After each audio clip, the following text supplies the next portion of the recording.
Um dos temas que recorrentemente surge aqui no LinkedIn é sobre a liderança e as novas e revolucionárias noções e estudos desenvolvidos face aos dias conturbados que vivemos. Mas ser líder é mais do que ser o responsável ágil e multifacetado que gera uma equipa de colaboradores de uma empresa que tem apenas como missão atingir determinados objetivos, quase sempre de faturação.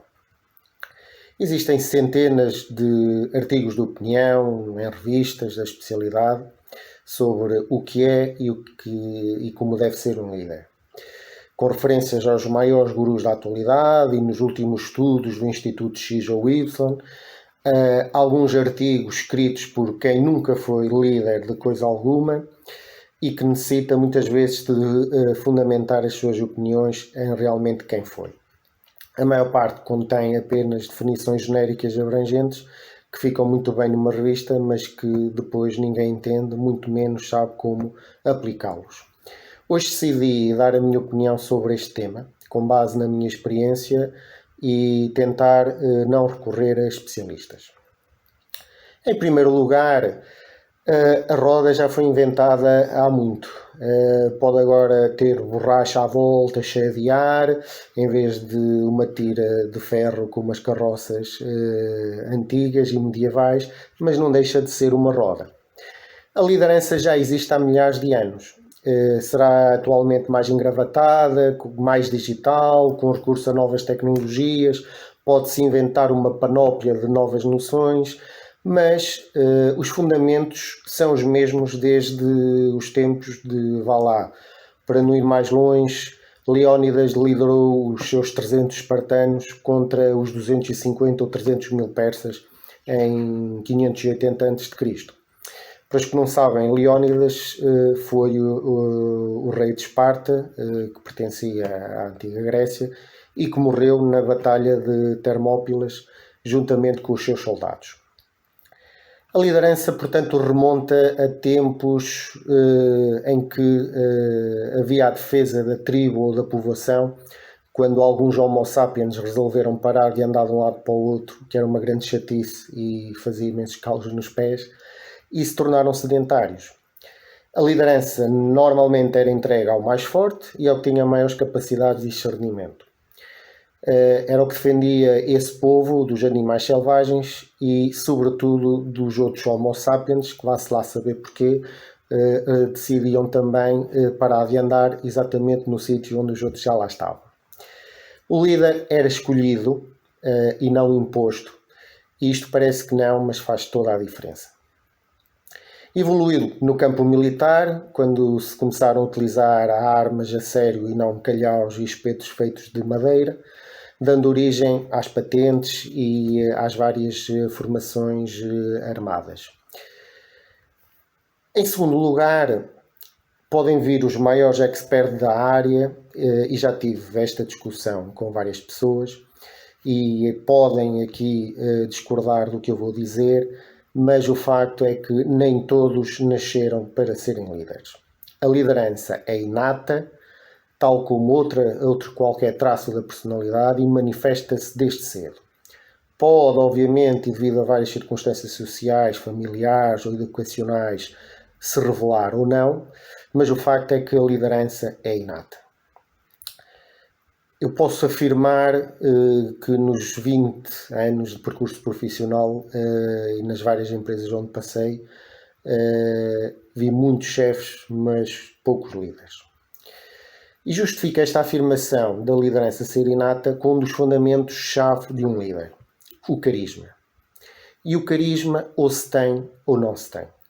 Não existe nenhuma disciplina de introdução ao carisma 1 em nenhuma faculdade. Não se descarrega uma app no Google do ser carismático em 5 dias e também não se compra em nenhum mercado como quem compra um repolho ou uma linguiça. Claro que a história nos mostra verdadeiros líderes que foram colocados nessa posição através, por exemplo, do direito hereditário. Mas se analisarmos cada um deles, veremos que foram muito poucos. E mesmo esses, apesar desse direito, provaram ser líderes.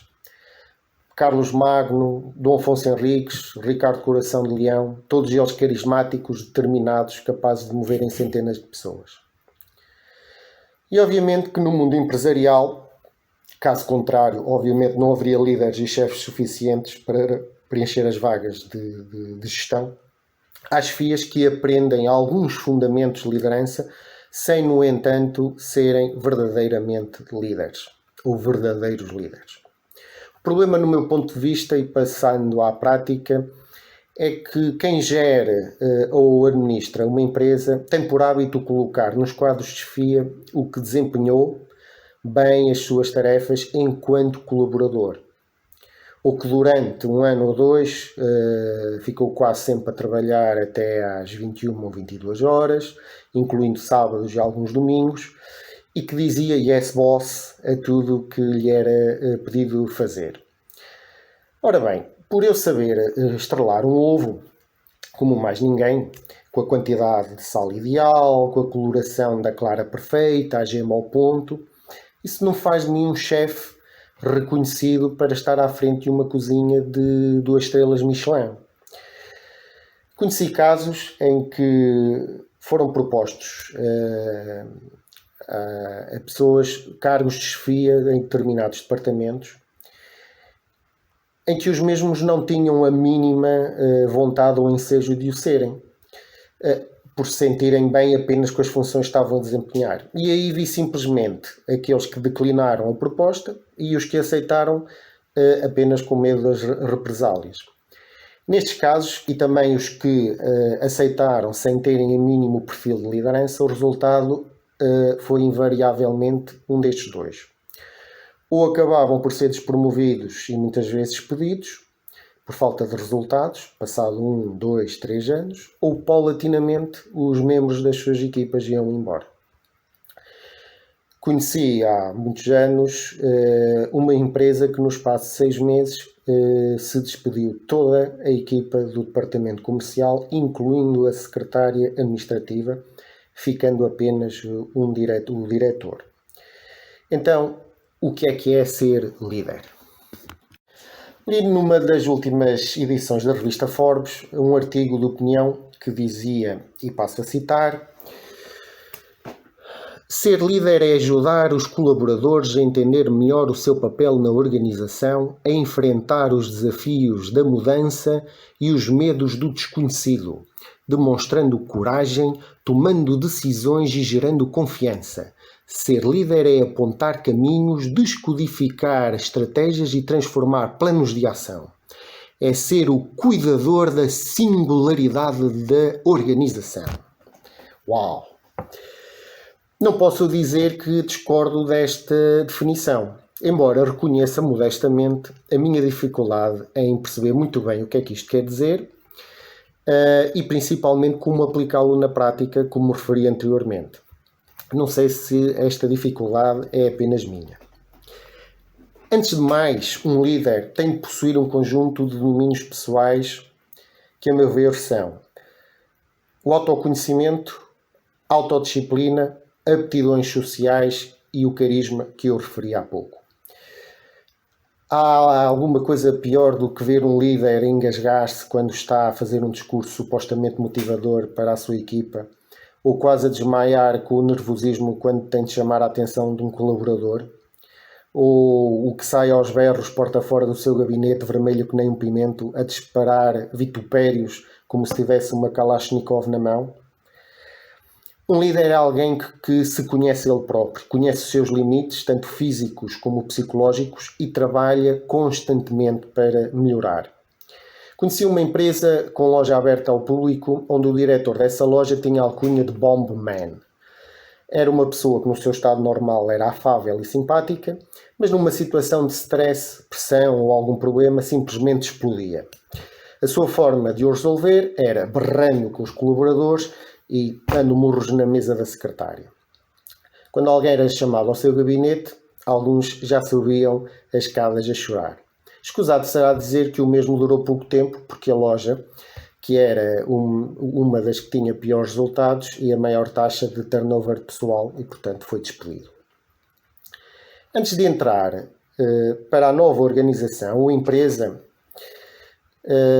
o líder, que se conhece a ele próprio, questiona sempre qual é a missão, a visão e os valores dessa empresa.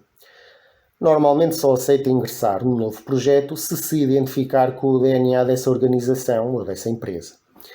É que tentar ser o cuidador da singularidade da empresa, sem se acreditar nisso, é no mínimo uma hipocrisia que o líder não convive muito bem e que a curto prazo costuma dar maus resultados. É que os colaboradores não são estúpidos, nem são ingênuos. E ao contrário que muitos gestores costumam achar. Se a empresa vende peixe podre e vem o novo líder a afirmar que o peixe é fresquinho, acabou-se o líder. Obviamente que ele entra e nunca terá a confiança da sua equipa. Assim, a confiança é outro fundamento-chave que o líder deve saber transmitir. A confiança é um fator de estabilidade e de segurança para um colaborador. Necessariamente tem de confiar na sua chefia, no seu líder. Só assim terá-o à vontade para ser ele próprio e para poder cumprir as suas tarefas de forma tranquila e empenhada.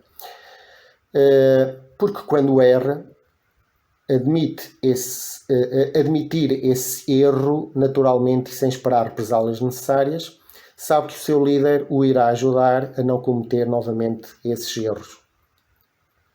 Acontece frequentemente em algumas políticas de gestão da organização ou algumas políticas colidirem com os valores e os princípios dos colaboradores, como por exemplo nas questões salariais e de atribuição de prémios.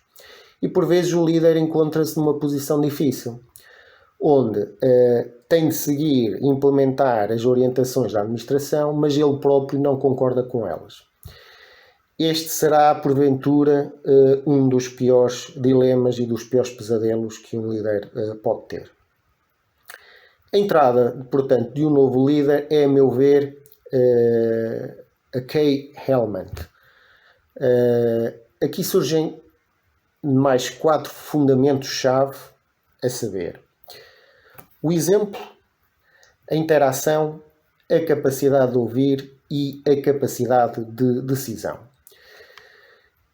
Dando exemplos práticos da minha experiência profissional, sempre que iniciei funções de chefia numa empresa, independentemente do briefing que me era dado sobre a minha futura equipa, fazia questão de, nos primeiros dias, ter uma entrevista individual com cada um deles, para me apresentar, para os conhecer, entender as suas reclamações e principalmente as suas motivações, saber ouvir e não apenas escutar, interessar-me verdadeiramente por aquilo que cada um me dizia e fazer perguntas abertas.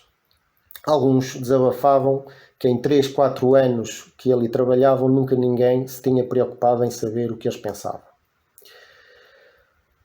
Ao nos tornarmos líderes, muitos ainda não compreenderam que de imediato acarreta um grande sentido de responsabilidade, energia anímica constante e disponibilidade pessoal, e que é através do exemplo que ganhamos o respeito da nossa equipa. Por isso é que volto a afirmar que nem todos entendem o que é ser líderes e muitos veem apenas os benefícios da nova função, como o salário, como o estatuto e as regalias sociais. E esquecem-se, como dizia o Churchill, que do sangue, do suor e das lágrimas. Vou dar 2 exemplos em concreto.